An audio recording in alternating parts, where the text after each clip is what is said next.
நாம எப்பவுமே ஸ்ட்ராங்காக இருக்கிறோம். அதுல எந்த மாற்றத்துக்கோ எந்த சமரசத்துக்கோ துளி கூட இடமில்லை. நம்மளுடைய ஒரே கொள்கை எதிரி பாஜக தான். நம்மளுடைய ஒரே அரசியல் எதிரி திமுக தான். நம்மளுடைய ஒரே கொள்கை எதிரி, நம்மளுடைய ஒரே அரசியல் எதிரி. ஏதோ அண்டர் கிரவுண்ட் ஆதாயத்துக்காக டீல் போட்டுக்கிட்டு டீல் பேசிக்கிட்டு இந்த அலையன்ஸ் வச்சுக்கிட்டு இந்த ஊரை ஏமாத்துற கட்சிகள் நம்ம டிவிக்கே கிடையாதுங்க. யாருக்காகவும் எதுக்காகவும் எந்த பயமும் கிடையாது. மாபெரும் பெண்கள் சக்தி நம்மளோட இருக்கிறாங்க. மாபெரும் இளைஞர்கள் சக்தி நம்மளோட இருக்கிறாங்க. ஒட்டுமொத்த தமிழ்நாட்டு மக்களுடைய சக்தி நம்மளோட நிற்கிறாங்க. அப்படி இருக்கும்போது இந்தியாவில் இருக்கிற எல்லா ஸ்டேட்லயும் வாழ்ற நம்ம தமிழ் நெஞ்சங்கள் மட்டும் இல்ல, உலகம் பூரா 100க்கும் மேலான நாடுகளில் வாழ்ற நம்ம தாய் தமிழ் உறவுகள் எல்லாருமே என்ன விஜய் தளபதி விஜய் இல்லைன்னா விஜய் தளபதி இப்படி சொந்தம் கொண்டாடுற கோடிக்கணக்கானவங்களோட அன்பு வாசியும் நம்மளோட இருக்கும் போது, இவங்க எல்லாருமே நம்மளோட நிற்கும் போது எதுக்குங்க இந்த பாசிச பாஜகவோட நேரடி கூட்டணியோ மறைமுக கூட்டணியோ உறவு வச்சுக்க? நாம என்ன உலகமாக ஊழல் வச்சு என்ன?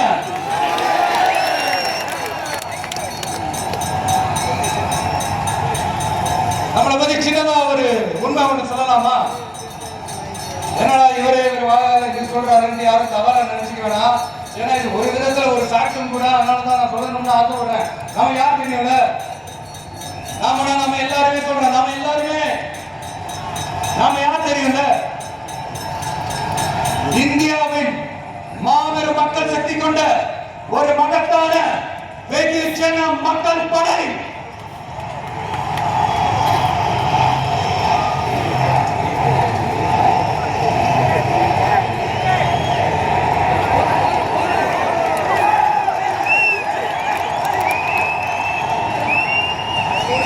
அதனால நம்ம தலைமையில நாம் அமைக்க போற இந்த உண்மையான மக்களாட்சிக்கான அச்சாரமாக மாபெரும் மக்கள் சக்தியை அணியணியாக நம்மளோட திரண்டு நிற்கிறப்போ இந்த அடிமை கூட்டணியில சேர வேண்டிய அவசியம் நமக்கு இருக்குங்க.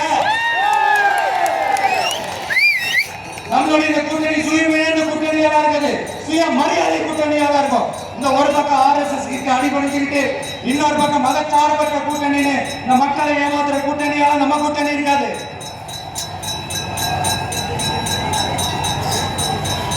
நான் இப்பவும் சொல்றேன், நம்மளை நம்பி வர்றவங்களுக்கு ஆட்சியும் அதிகாரத்தையும் முறையாக பங்களிப்பு செய்யப்படும். உடனே இந்த கேள்விகள்லாம் வரும். அப்ப யாரு கூட்டணி, யாரு வர, யாரு போற, இந்த கேள்விகள்லாம் வரும். இந்த கேள்விகளுக்கு ஒரே ஒரு பதில் தான், சஸ்பென்ஸ்லயே சஞ்சாரம் செய்யுங்க. ஆனா ஒண்ணு, 2026ல 2 பேருக்கு நடுவுல தான் போட்டியே. ஒன்னு டிவிகே,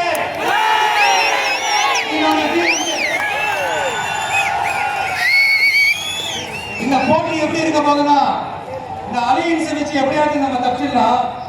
என்ன இந்த பழைய இந்த மேத்தமேட்டிக்ஸ் அரித்மெட்டிக்ஸ் இதெல்லாம் வச்சு எப்படியாவது நம்ம தப்பிச்சிடலாம் அப்படின்னு நினைக்கிறவங்களோட அந்த கனவு ஒரு நாளும் மேற்படாது.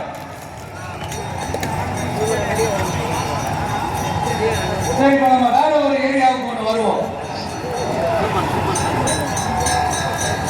எதிர்காலம்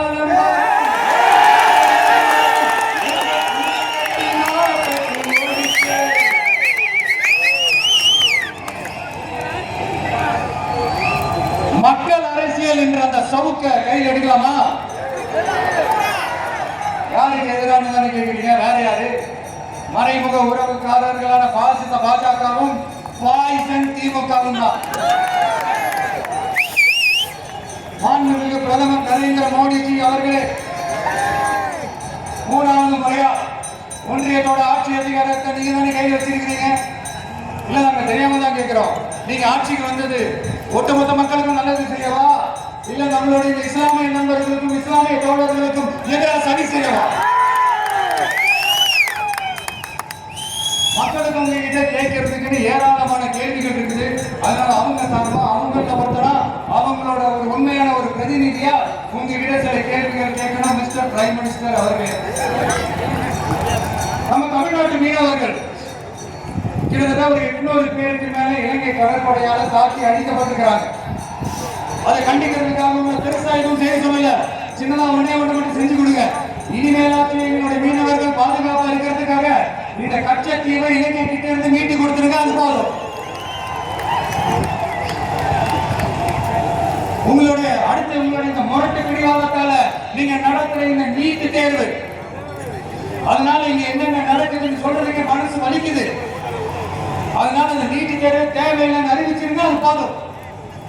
சேவையாளர் நரேந்திரபாய் தாமோதர் மோடிஜி அவர்களே,